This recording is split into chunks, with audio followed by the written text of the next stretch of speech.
Bukky just said, hello everybody, welcome back to Yoruba TV. If you're new here, you're welcome. Kindly click that subscribe button, like, comment, and share this program. Bukky just said, mo rò pé gbogbo yín lẹ ti rí fídíò tó ń go viral tí wòlíì kan ti call Bukky just say out. Ó mà ṣe o. Sherry, wọ́n ní apple doesn't fall far from his tree. Irọ́ ni. Sherry Abu àti Bukky, in fact, ó kó sómi, ó báyé jẹ́, ó bọ̀rùn jẹ́. If I don't know how to say this, ó yẹ ká tẹ̀rí reflection díẹ̀ ní ilé tẹ́ ẹ ti jáde. Ó dáa tó jẹ́ pé wọ́n rán yín sílé. Wọ́n ní bàbá yín náà, he has his own fair share about life. Kì í ṣe pé ó dáa náà bàṣẹ́bàṣẹ́. But still, àwọn nǹkan kan wà tó jẹ́ pé ìyá tẹ̀ rántí ọmọ ẹni tó ń ṣe.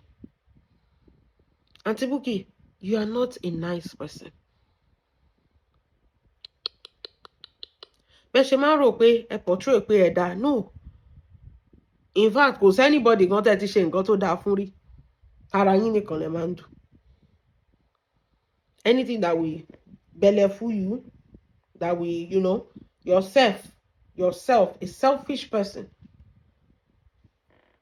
Ẹ wo bí wòlíì yẹn bó ṣe bójú yín jẹ́ lórí fídíò tó ń go viral. Why? If you look at it very well, ẹ máa rí pé àǹtí bó ṣe wà yẹn, tó bá ṣe Bukky, in fact, máa gbàdúrà sọ́lọ́run ọba. Lórí Facebook yẹn, ẹ wo ìgbà tó ń kọ lẹ́tà, tó ń kọ orúkọ àwọn èèyàn tó fẹ́ padà ní. Bukky just náà bọ́wọ́ ẹ̀ ń bẹ̀. Àtàwọn ọmọ ìyá ẹ̀ ló wà mẹ́. Tó fẹ́ padà ní, àwọn èèyàn ò tún ṣe fracas o. Àwọn ọmọ bàbá ẹ̀ àbí kíni. Number 2, lórí justice for Mohbad. Ipa tẹ́ ẹ kó jà fún justice, kò sí nǹkan anybody lè sọ fún. Ẹ ń jà fún kíni? Àpò ara yín. Ọmọ ọ̀sán yín dẹ̀rẹ̀ ló máa ń kó pọ́npọ́ báyẹn. The same thing, ìjà tí bàbá yín ń jà. It's not fighting for anybody. It's like it runs in the Jesse family. You fight for what? For yourself alone. Nǹkan tẹ́ máa jẹ ni ò ń jẹ́ kẹ́ gbọ́n. And you are so good at it.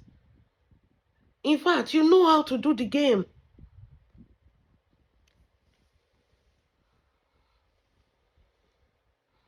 Ẹ wo bẹ́ẹ̀ ṣe sọ Wùmí.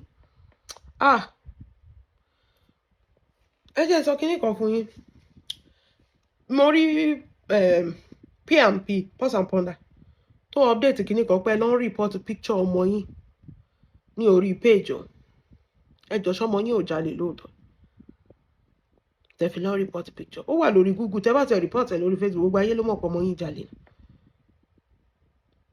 You are trying to clean the image of a boy tó lọ yọ̀bẹ síyàn. And you destroy the image of Wumi. Paint her in a negative way. And you have never set your eyes on this girl before. Just from Aunty Bukky, gbogbo nǹkan tẹ́ ẹ̀ sọ ń pa Wumi, gbogbo nǹkan tẹ́ ẹ̀ ń gbọ́ ni. You cannot confirm or deny it. Sí ń bẹ̀. Bá wọn gbélé rí. Rí ọmọdé rí. Tẹ̀lé sọ pé òkè o, kó tẹ̀ yẹ pé òkè. Kẹ́ sọra yín di agent pé kàn fẹ́ ṣọ́ Wumi for sometimes. Ṣe rí. You know nothing about this girl. You painted her bad. Mo ní ọjọ́ tí mo jókòó tí mo wò pé ẹ wá ná Wumi àṣànà ní. Where is the proof? Kàtẹ̀ ní ẹyọ kan nǹkan tó fi já ṣànà. Wumi kò ń ṣe angel o, kì í ṣe angel o. Òun náà ó láwọn kankan tó ṣe tí ò dáa, to be frank and honest with you. But the whole narrative of aṣẹ́wó lọmọ yẹn, everything you know about Wumi is what you are being told. Kí ọkọ̀ jókòó sí kó máa sọ pé aṣẹ́wó ni mí, kó dẹ̀ paint a whole narrative pé aṣẹ́wó ni mí. Ẹ máa believe now. But does that mean that is the truth?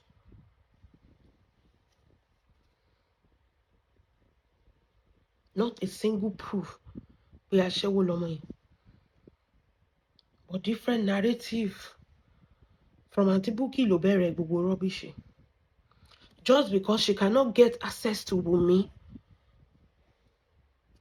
Anger tó tún gbé Ọlọ́run it took the grace of God for Wunmi. Anger tó tún gbé sínú Wunmi yẹn, ó tún gbé anger yẹn jáde nígbà tí Priscilla náà tún fẹ́ marry tó mọ́kọ wálé. Ó náà máa lọ sí Tanzania. Gbogbo information Juma ló máa lọ verify. Kí lẹ̀ ń sọ yìí? Hey Ọlọ́run, why? Ṣé Priscilla ṣó tún wà ní justice for Mohbad? Ẹ ti máa mọ ìkà, ẹ máa mọ àwọn èèyàn ìkà yìí ní dandan. Máa lọ béèrè everything. Mo máa dé Tanzania, mo gbọ́dọ̀ béèrè bọ̀bọ́ yẹn, kí ló ń ṣe? Kò sí nǹkan tí ò sọ ń pa Juma.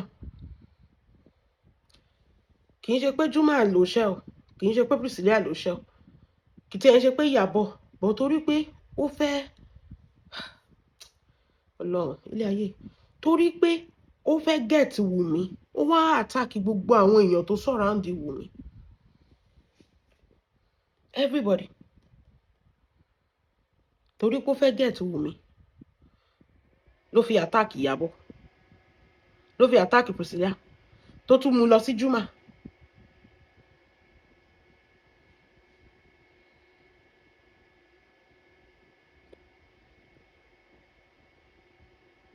Aunty Bukky is not a good person.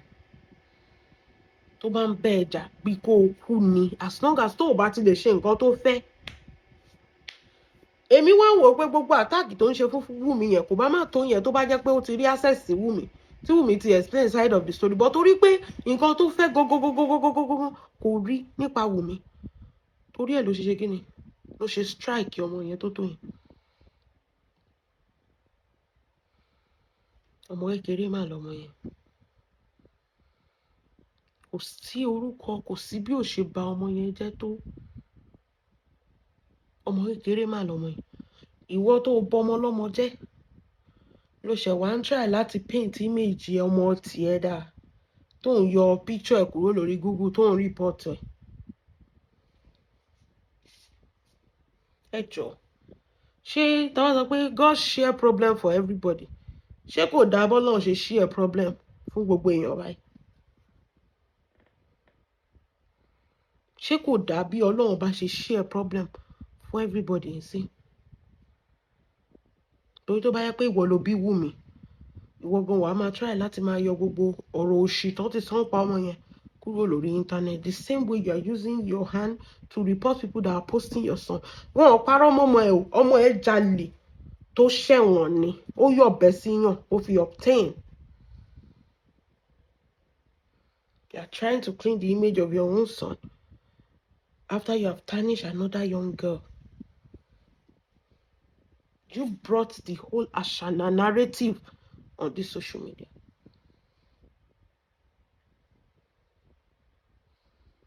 Odo Elegushi, Odo Sam Larry, Odo Naira Marley, Odo Lori Transformer, gbogbo orúkọ lẹ máa ti pọ́mọdé yìí without a single evidence.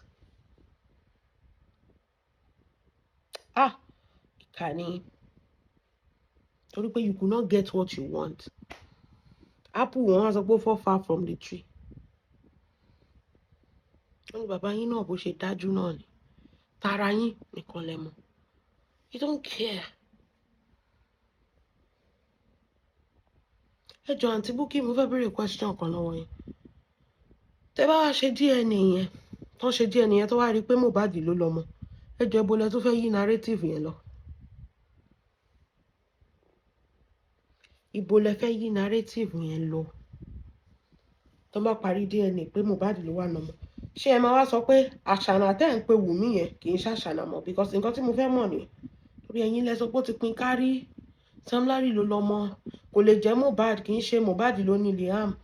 So báwo lẹ ṣe wá fẹ́ rectify àṣànà orúkọ burúkú, gbogbo narrative tẹ́ ti spread nípa Wunmi yẹn, báwo lẹ ṣe fẹ́ rectify? Will you be able to come out and apologize publicly to that young lady?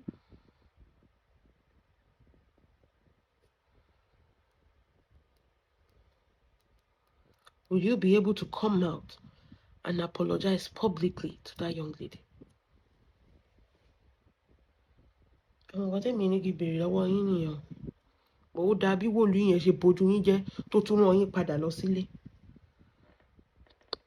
Ọmọ sàn tó ń kó pópó bàjẹ́ ni ẹ deserve ẹ a billion fold.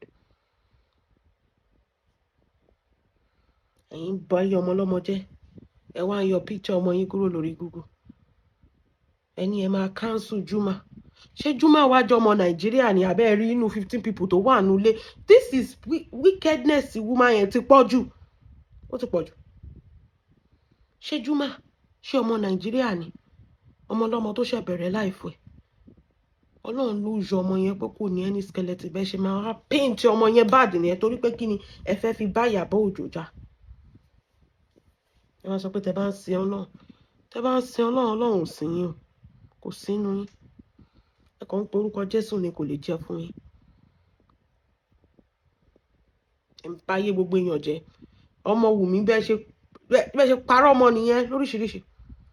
Nísìnyí náà ẹ ti wáràbù fún Juma. Ọlọ́run ni ò fún yín ṣe. Ọ̀rẹ́ náà gbogbo nǹkan téèyàn bá ṣe ní ayé ló máa kẹ́sàn. Tó o bá kó Bukky ọmọ ẹ máa kó ọmọ ẹ dẹ̀ tí ń kó ń sìn. Bó ṣe rí ni a ó bẹ̀ṣẹ̀ bàbá wò lára ọmọ yín dẹ̀ tí ń kó ń sìn. Ẹ̀yin èèyàn, ẹ jẹ́ ẹ mọ̀ nǹkan tẹ́ feel about this video down below. God bless you. Have a wonderful day. Bye.